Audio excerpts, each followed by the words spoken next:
I think, what Jeremy's saying is absolutely right. Everybody in this room has to make a choice.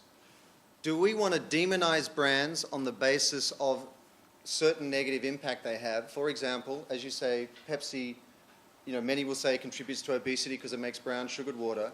Or do we celebrate the good work that they're doing as permission slips for others? And the reason it could be any example, but what encourages me about Pepsi is that Indra Nooyi is somebody who, through performance with purpose, she has, led the way in terms of executive leadership for the last 5 years.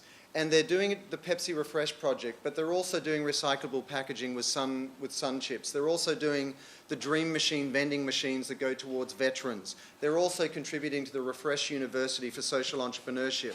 So what interests me is when you have a leadership change and you have a holding company level change, then I think that should, in the context of no change at all, be applauded.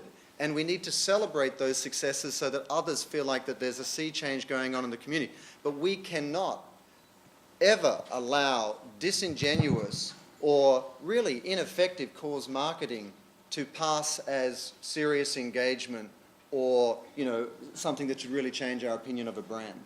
If you look at some of the brands that are not Pepsi and that are doing it right, some of the smaller brands, and this is actually a question for you, how do they get the message out that there's so much noise?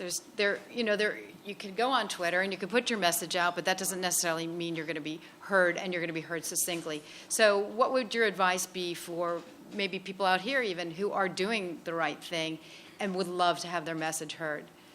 I think it's not so much a social media issue or a technology issue as a branding issue. I don't know what you guys think, but often, almost to a fault, every brand struggles with self-definition in two terms. People don't know who they are, and secondly, they don't differentiate themselves from their competitors. And even if they do, they don't do it consistently, irrespective of whether it's on Twitter or Facebook or whether it's on a television ad. And invariably, as CMOs rotate out or as you switch through different advertising agencies, you're like a drug-addled teenager constantly going into rehab. You need to make a commitment to who you are and let that be your compass rather than let the marketplace or your competitors or shiny new technology steer your choices. So I would suggest as a single proprietor, as a company of 10 people, really ask yourself why you're doing it and really define it in clear terms and distill it down to emotional language and then communicate that consistently across platforms that are appropriate to your audience, and then you will be ahead of 90% of the other companies out there, irrespective of social media. I agree. Smaller companies, even larger companies, what are our values? What do we stand for? Right. We see ill definition across so many sectors and so many industries. Those who do it well know who they are, they know what they're doing, and to your point, they're building it in. Right? They're building the change into their core organizations and allowing that to ripple through and affect everything that happens in their core business. I think what we really need is we need brands building relationships with people, right? And people being advocates for brands. And fundamentally, the technology doesn't matter. It's just another tool that we use. If we don't line up those values of brands built on core values about doing good, and if we don't line up those values with people who clearly want that to be part of their life as well, technology doesn't matter. We will find a way, whether it's social technology, Twitter, Facebook, Foursquare, whatever it'll be. It's the nightclub effect. There will be new technology next week that makes that technology defunct. Mm-hmm. So we need to think about fundamentally building relationships, right, based upon those core values. So it's sort of the small town community in a global fashion. Yeah, definitely. So we're going to actually take some questions from the audience because we're sort of getting close to that time. So anybody, are you all ready to ask some questions? What I'm curious about is how do we motivate people to behave better? Yeah. Whether they're people who have power because of government, people who have power because of their business situation, or consumers. Yeah. What motivates them? And my fear is that it's all about money. I think behavior change is a really gnarly subject. It's one that we deal with our clients on a lot of different levels. One of the key examples for me, we do a lot of work in the pharma industry and thinking about behavior change with regards to drug adherence. And how do you make sure, I think it's something ridiculous like in the like 30 to 40% of people who will be on a prescription that will make them better aren't taking it. right? Because of a number of factors. And we've developed this framework that starts to look at, 3 stages to design for behavior change. You've got to believe, right, that you've got to build that belief that you know you can do better, right? Fundamentally, if you can't instigate that feeling in someone's minds that they can do better than they are today, and that comes a lot to do with data and feedback and different channels through which we can provide them the feedback to know what's right. You've got to provide stimuli to inform and educate people to know what their choices are. Right? We're doing a lot of work right now with the government around comparative effectiveness research, where we're trying to provide choice options at point of care to allow patients to provide, to take the right options and actually end up with better patient outcomes. And then you've got to provide those stimuli, those experiences that you talked about, to allow people to act, right? Sticky experiences, things that are enjoyable, things that are delightful, and that thing becomes a big loop, like going between believe in yourself, believe in the change, know what to do about it, know what my options are, and have the experiences I want to act upon. You have to try and change that loop, and it all comes down to feedback and data, and if you're not measuring it, and if you're not providing it to people, they fundamentally can't make the change. And just to kind of riff off that, and I agree with everything Ian said, I think that part of, how you do the behaviour change stuff better is you recognise the fallibilities. You recognise that, there are certain things about human behaviour that are unlikely to change through will to power or through delivering kind of morality with a bow. And so what you do is you build around that, right? So you do things like you change defaults. So that's really simple, and you do, if the default is the better option for you, or if the default is the better option for society, then people are lazy, right, and that's likely to result in a significant change. And so you sort of design, and we do this in our own campaigns, in our own all the work that we do, creating kind of social engagement campaigns. We design for that, and you get much better action rates and participation rates when you do that. So as long as it's used for good and not evil. But to your point about money being the economic engine, that is the fundamental structural issue that we have to grapple with when we think about brand behaviour, which is at the end of the day, profit maximising in the context of shareholders and public companies it means that it's quite difficult to get companies to make huge structural shifts unless they're in the financial interest of the shareholders of that company.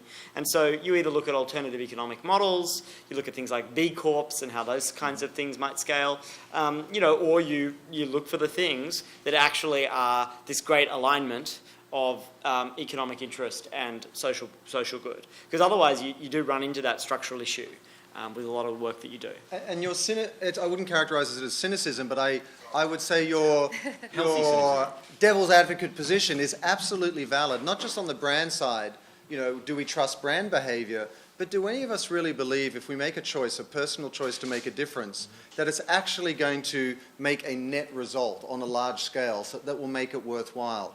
And one of the great things competing against that is, sadly, right here in the US, so many people are struggling to survive. It's that much harder to be generous of spirit when you're struggling to pay your gas bill yourself, even after you might have contributed to one sort of environmental disaster or another. It gets very, very tough.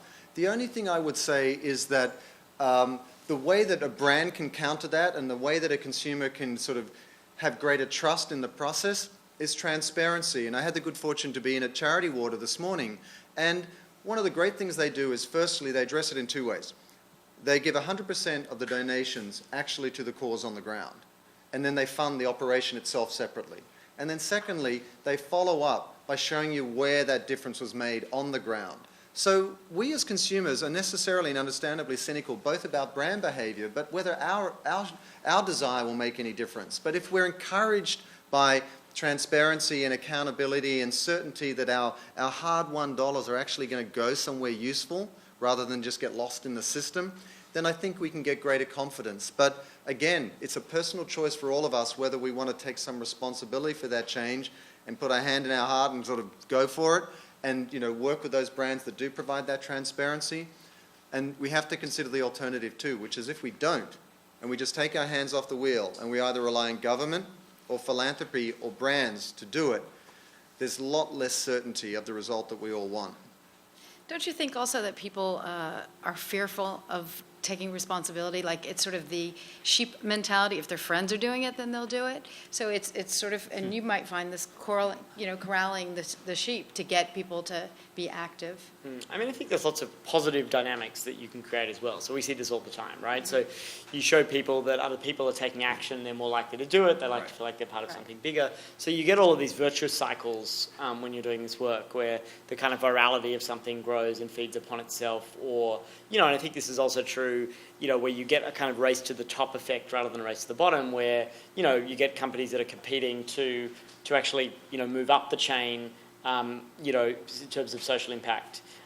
The one thing I would say about how to kind of pass between these different initiatives is I would ask the question, is the intervention that either a company is making or anyone's making actually set up to either scale or to be easily replicated? Because I think if it's not one of those two, it's probably a distraction.